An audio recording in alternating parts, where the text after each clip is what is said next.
जुलाई 6, 2016 ये वो तारीख थी जब हमारे देश का वो इंसान डरा था जिसने 6000 से भी ज्यादा पैरानॉर्मल इन्वेस्टिगेशंस किए हैं। इस इंसान का नाम था गौरव तिवारी और आज ये वाला वीडियो में उनके आखिरी केस के बारे में बता रहा हूँ जिसके सीधे बाद उनकी मौत हो गई थी।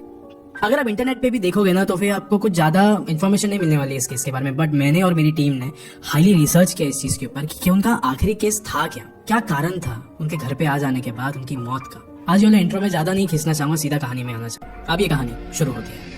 साल 2009 में गौरव तिवारी ने इंडियन पैरानॉर्मल सोसाइटी की शुरुआत करी। ये जो सोसाइटी थी ये उन केसेस को सॉल्व करती थी जो कि हमारे समाज के एकदम परे है, जो कि इस दुनिया के परे है, जो कि कोई भी नहीं समझ सकता। इंसान अजीबोगरीब हरकतें करने लग जाता है और जिसका सीधा सीधा संबंध इस दुनिया के पैरानॉर्मल दुनिया से है, मतलब आत्माओं की दुनिया से। अब ऐसे ही रोज गौरव तिवारी को एक कॉल आता है दिल्ली के जनकपुरी इलाके से कि हमारे घर पे एक बच्ची है, एक लड़की है जो कि बड़ी अजीबोगरीब हरकतें कर रही है, जो कि इंसानों जैसी हमें बिल्कुल भी नहीं लग रही है। अब ये जो पूरा केस था, ऑफकोर्स ये वो तो लेने वाले थे, उनकी सोसाइटी ये वाला केस लेने वाली थी, लेकिन उनकी टीम जाने वाली थी यहाँ पे इस केस को इन्वेस्टिगेट करने के लिए, क्योंकि गौरव तिवारी की तबीयत उस रोज बहुत खराब रहती थी। वो बहुत ज्यादा डिप्रेशन में रहा करते थे, लाइक उनकी लाइफस्टाइल थोड़ी वैसी हो गई थी, तो इसके लिए वो नहीं जाने वाले थे, उनकी टीम जाने वाली थी। लेकिन जब गौरव तिवारी ने खुद सुना कि उस लड़की की हालत बहुत ज्यादा खराब है तो गौरव तिवारी ने सोचा कि मुझे खुद जाना चाहिए ये केस को इन्वेस्टिगेट करने के लिए। शायद से लड़की की हालत बहुत ज्यादा खराब है, मैं जाऊंगा तो शायद से कुछ ठीक हो जाएगी वो लड़की। अब कुछ लोग कहते हैं कि ये वाला जो केस था ये कुछ महीनों पहला था, लेकिन कुछ लोग ये कहते हैं, इंक्लूडिंग गौरव तिवारी के पापा, कि ये जो केस था ये गौरव तिवारी की मौत के ठीक एक रात पहले का है, जुलाई 2016 का। लेकिन जो कुछ भी हुआ गौरव के साथ उस रात में, उस केस में, that was really very mysterious and also very very dangerous. शाम हो चुकी थी। गौरव और उनके टीम मेंबर्स इन्वेस्टिगेशन के लिए जो जो इक्विपमेंट्स लगते हैं वो सब कुछ अपने गाड़ी में रख रहे थे और अभी सारी चीजें उन्होंने गाड़ी में रख लिया। वो बस जा ही रहे थे कि गौरव एकदम फ्रंट के सीट में बैठे हुए थे, सारे टीम मेंबर्स पीछे बैठे हुए थे। तो उसमें से एक टीम मेंबर ने बोला कि गौरव सर थोड़े से टेंशन में लग रहे, परेशान लग रहे। फिर उसने पूछा, सर आपकी तबीयत तो ठीक है ना, हम सारी चीजें हैंडल कर लेंगे, एक काम करो आप गाड़ी में बैठो, आप आराम करो। फिर गौरव ने कहा नहीं सब चीज ठीक है, लेकिन पता नहीं आजकल से मुझे ऐसा लगता है कि मैं जब शांति से बैठने की कोशिश करता हूँ, सोने की कोशिश करता हूँ या कहीं पे भी आराम से बैठा हूँ, तो कोई तो एक ऐसी ताकत है जो मुझे वो चीज करने से रोकती है। कोई एक ऐसी नेगेटिव एनर्जी है जो मेरे अंदर ही है, बस वो मेरे हार मानने का इंतजार कर रही है। देखिए गाइस, एक टीम में ना एक लीडर के कॉन्फिडेंस की बहुत ज्यादा जरूरत होती है। जब एक लीडर ने अपने घुटने टेक दिए ना, जब एक लीडर ने अपना कॉन्फिडेंस लूज कर लिया, तो पूरे टीम की कोई जरूरत ही नहीं रहती है, सबका कोई मोल ही नहीं उस समय। और यही चीज उनके टीम मेंबर्स को भी लग रही थी कि गौरव तिवारी सर, जिन्होंने हर एक चीज की शुरुआत करी, हमारे यहाँ का सबसे पावरफुल लीडर, सबसे पावरफुल इंसान, आज वीक हो रहा है। क्या वाकई में गाइस कोई एक ऐसी उनके अंदर ताकत थी जो बाहर की थी, जो उनके घुटने टेकना चाहते। अब वो लोग जनकपुरी के उस घर तक पहुंच चुके थे। गौरव अपने गाड़ी से बाहर निकले और सिर्फ उस बिल्डिंग के नीचे से ही वो उस फ्लैट की तरफ देख सकते थे, क्योंकि वहां से उस लड़की के चीखने चिल्लाने की आवाजें सुनाई दे रही थी। वो इतने जोर जोर से चीख रही थी कि उस बिल्डिंग से लोग बाहर आ रहे हैं, दूसरे बिल्डिंग से लोग बैल्कनी से झांक झांक के देख रहे थे। सब लोग उस बिल्डिंग से दूर हो रहे थे और वहीं पे गौरव सर उस बिल्डिंग के अंदर जा रहे थे। बिल्डिंग के अंदर कदम रखते ही वो आवाजें और ज्यादा तेज हो गई। वो लिफ्ट में आ गए। लिफ्ट से जैसे जैसे उनका माला ऊपर जाते जा रहा था, वो आवाज और ज्यादा तेजी से आ रही थी। गौरव तिवारी की ना एक बात बहुत ज्यादा खास थी कि वो कोई भी इंसान को जब भी इन्वेस्टिगेट करता था, वो कभी भी एक्सॉर्सिज्म करने के लिए या तो भूत बाधा उतारने के लिए ये सारी चीजें नहीं किया करते थे। वो हमेशा सबसे पहले ये देखते थे कि इस इंसान की मानसिक बीमारी तो नहीं है, कहीं कोई मानसिक संतुलन तो नहीं बिगड़ा हुआ है। बहुत सारे बार शिज़ोफ्रेनिया होता है तो लोग इधर उधर दिखते रहते हैं, हेल्थ सेरिब्रल एडिमा होता है लोगों को, DID होता है, डिसोसिएटेड आइडेंटिटी डिसऑर्डर होता है। So there are so many different kind of psychological diseases कि लोगों को लगने लगता है कि भूत होते हैं या फिर मुझे भूत दिख रहा है। और यही मेंटालिटी गौरव तिवारी की भी थी।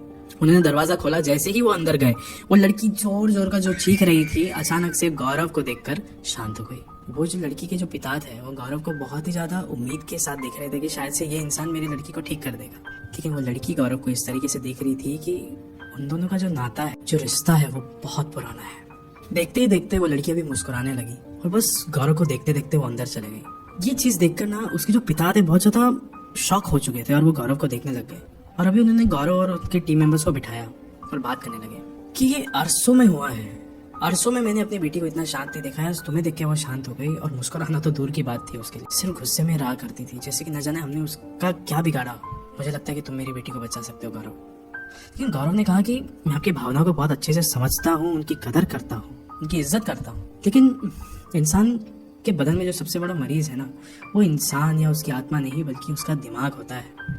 क्या वाकई में उनको कोई बीमारी है या फिर उनको आत्माएं दिख रही है। गौरव ने कहा कि सर देखिए उसके अंदर आत्मा है या नहीं वो तो मैं आपको उससे मिलने के बाद बताऊंगा, लेकिन पहले आप मुझे ये बताइए कि आपकी लड़की के साथ होता क्या है। लड़की के पिता ने अभी उसको उसकी सारी कहानी बताई कि कुछ दिनों पहले तक सारी चीजें एकदम ठीक थी।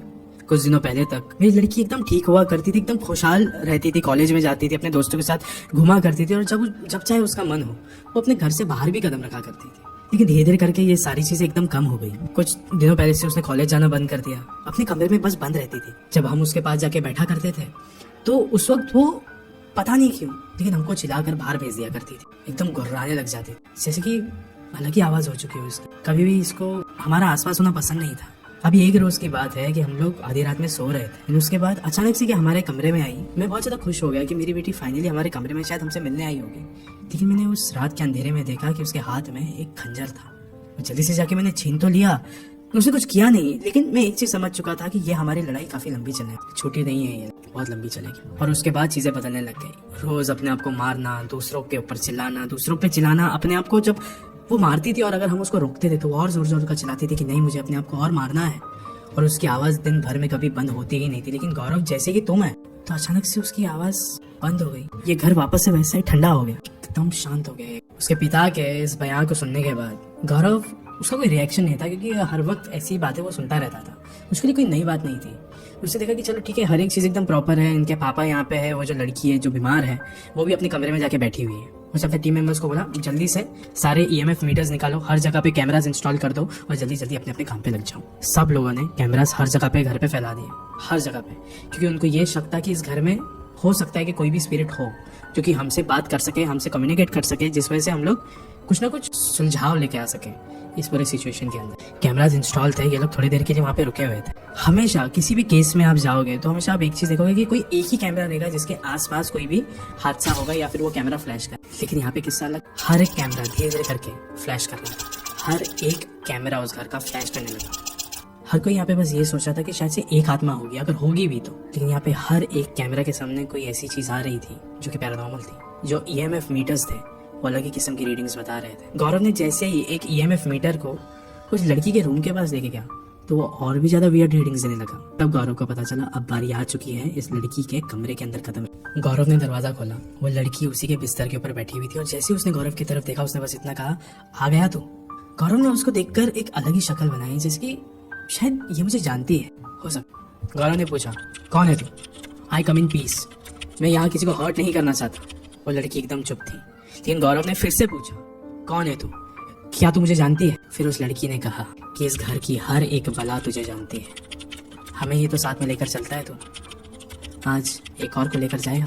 जैसे उस लड़की ने ये बातें कही गौरव को लगा कि ये आवाज इस लड़की से नहीं आ रही है, ये आवाज मेरे पीछे से आ रही है। कोई ना कोई तो है मेरे पीछे, जैसे कि ठीक गौरव के पीछे कोई तो खड़ा है जो ये सारी बातें कह रहा है, जैसे कोई तो गौरव को लिपट कर ये सारी बातें कह रहा हो। लेकिन गौरव जानते थे कि इस पल उनको पीछे बिल्कुल भी नहीं मुड़ना है। वहीं दूसरी तरफ बाहर जब उनका एक टीम मेंबर कैमरा के फुटेजेस चेक कर रहा था उस समय उनको बहुत ही एक अजीब चीज दिखी कि एक फुटेज में ऐसा था कि किसी तो दीवार के पीछे से कोई तो एक शैतानी चीज उन्हें घूर कर देख रही है।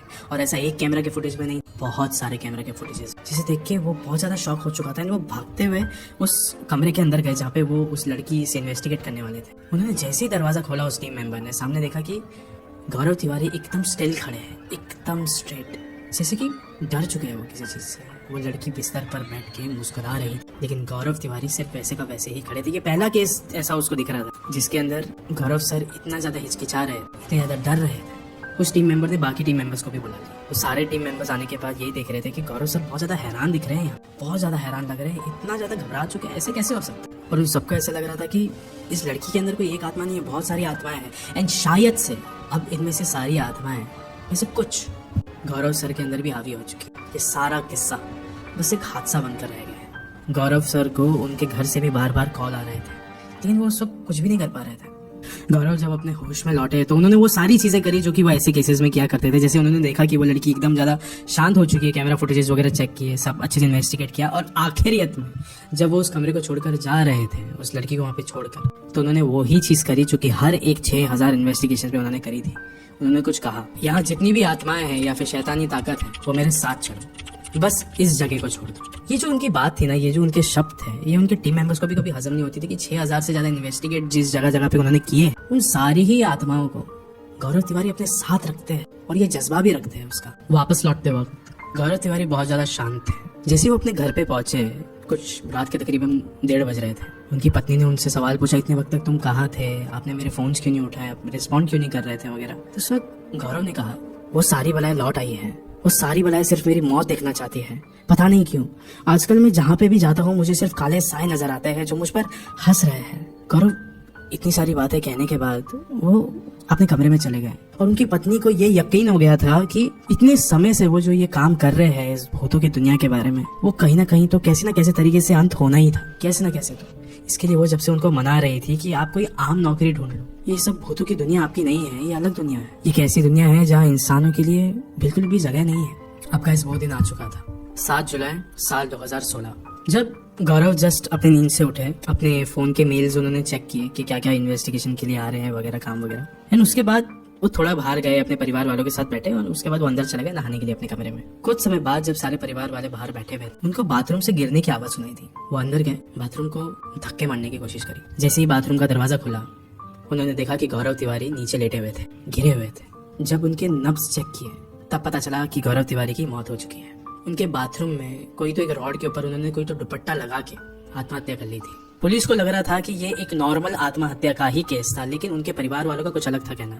कभी कभार वो ऐसा कहते हैं कि ये जनकपुरी वाला जो केस था वो उन पे बहुत ज्यादा हावी पड़ गया था उस रात को, और आने के बाद उन्होंने बहुत अनशन भी कहा था उस केस के बारे में, बहुत सारी बातें कही थी उन्हें। वहीं पे उनकी पत्नी का ये कहना था कि उनके मौत से कुछ दिनों पहले वो किसी तो एक ऐसे पैरानॉर्मल एंटिटी या तो कुछ ऐसे नेगेटिव फोर्स के बारे में बात करते थे कि जो उनके पीछे लगी हुई है, जो बैक एंड फोर्थ उनके पास आती जाती रहती, और वो उनको बहुत ज्यादा डिप्रेशन में डाल रही है या फिर वो उनको परेशान करना चाहती है। लेकिन गाइस कितना भी इस केस को सॉल्व करने की कोशिश करने, केस और भी ज्यादा गाढ़ा होता जाता है, और भी ज्यादा आप इसको सॉल्व भी नहीं कर पाओगे। शायद मुझे ऐसा लगता है कि उनकी मौत के साथ ही उस मौत की घटना की सच्चाई भी एक राज बन चुकी है। और आज इस वीडियो के अंत में भी मैं आपसे बस यही कहना चाहूँ कि गौरव तिवारी सर हमारे देश के वन ऑफ द मोस्ट नहीं द ओनली मोस्ट होनहार पैरानॉर्मल इन्वेस्टिगेटर थे उस समय में। अब आज कितने भी पैरानॉर्मल इन्वेस्टिगेटर्स आ जाए हमारे देश में, बहुत सारे लोग हैं जो घूम रहे हैं पैरानॉर्मल इन्वेस्टिगेटर का टैग लेकर, लेकिन वैसी ताकत, वैसा जो जुनून, वैसा जज्बा शायद अभी किसी में भी नहीं जो गौरव तिवारी सर में था। एंड मैं आपसे भी बस ये पूछना चाहूंगा कि अगर आप चाहते हो कि मैं गौरव तिवारी सर के और भी